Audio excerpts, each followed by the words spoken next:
Hi, this is Josh, and this is an app review for Track 8 by Enderlab. Track 8 is a media player app available on the App Store for $1.29 New Zealand and 99 cents in the US.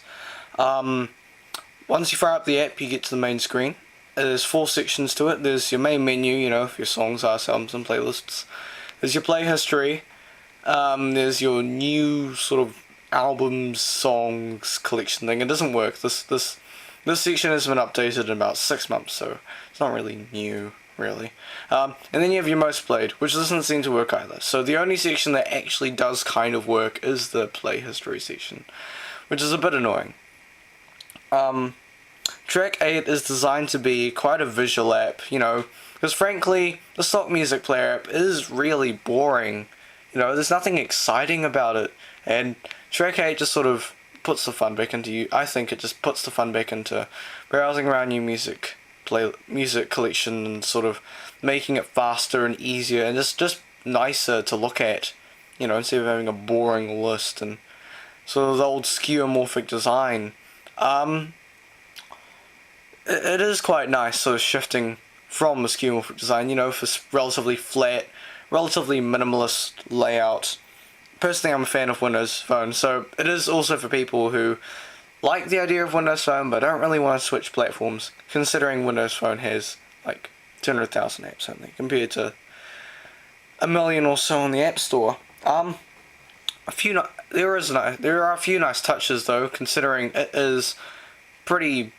It offers the same functionality as in your regular music player app. For example, on the now playing screen, you have gesture control, which is quite cool. If you swipe left and right, it allows you to change tracks. Tapping will play and pause, and swiping up and down will change the volume. Also, if you tap the 3 lines here, if you're playing a playlist or an album, it'll show all the songs in that playlist or album. At the moment, I'm just playing my whole music library. I have no idea why. Also, there's a share option. You can share to Twitter, Facebook, Day One, and App.net. Day One is a journaling app, and I have no idea what App.net is, so someone tell me what App.net is. Yeah, and there's also AirPlay support as well, which is kind of cool. I don't have AirPlay in this room, so I can't show you, but it works really well. And then you also have your shuffle repeat options down the bottom. A few kinks or glitches I did find for this app.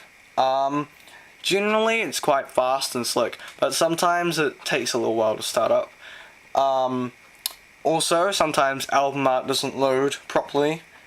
Oh yeah, in playlists you can't edit, delete, create playlists, which is kind of annoying, but you know, you can do that in the stock music player app anyways. Also, if for some strange reason, if the stock music player app isn't running in the background, it just won't play anything sometimes. It just won't play any albums or any songs, or you have to start up the actual stock music player app to play songs sometimes, which is kind of annoying and kind of defeats the purpose of buying a music player app in the first place. But oh yeah, and I also have like this hating for these tiny little play buttons. That's the size of my fingernail. Like, how are you supposed to hit these? They're kind of that's why I use the gesture control, but they're just tiny. Anyways, so we'll get on to the settings in the app. You have the option to disable auto lock, hide the status bar, and disable iTunes match, which is useless anyways.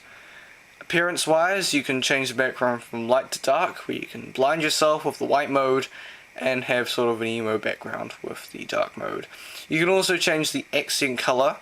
So if we change it to red, for example, you can now see the letter blocks are red. That's the only level of customization you have within the app. Being a Metro style app, they won't let you customize much. Whoops, we'll get on to that. Artist images, so right now you can see I was playing Lady Gaga before. Loads Lady Gaga in the background, but you can choose not to show them. And you can choose to download images of a Wi-Fi, which is quite handy if you've got an iPhone. And there's also an option to erase the cache, but I don't want to do that.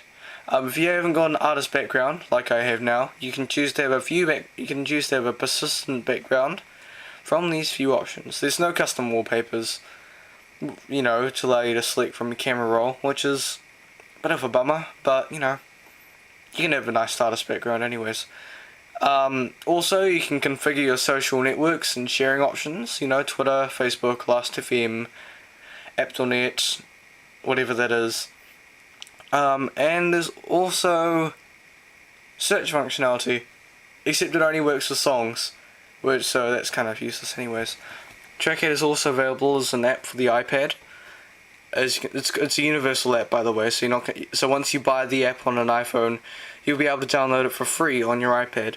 As you can see, it looks quite a bit like Windows 8, sorry.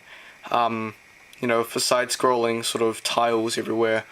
Yeah, it just feels like a giant.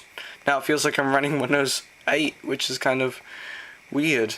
The interface is relatively similar to the iPhone version. It's just a glorified sort of version of it. Oop. I don't know if there's gesture control actually. Huh? Looks like there is. Overall, yeah. I think Trackhead is worth its money. It's for $1.29, it's really no loss. You get a nice, fast, slick music player that does everything you really need it to do, and with no frills. It just looks nice in general. It's good for speaker docks. I tend to use it a lot for my dock. My dock and my speakers, just because it looks a lot nicer than the regular music player app. Plus, it tends to auto-lock. Stock media player app seems to auto-lock itself after a while. So having the album art persistently there is quite nice to see what's playing. Sorry.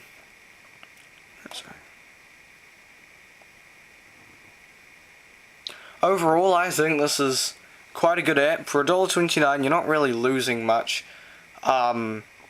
It's just a no-frills, sort of really fast, really slick, nice-looking media player app that sort of fills in the gaps and leaves gaps where there are fills, kind of thing. I like this app. I use it quite a bit. I don't use the music player app anymore.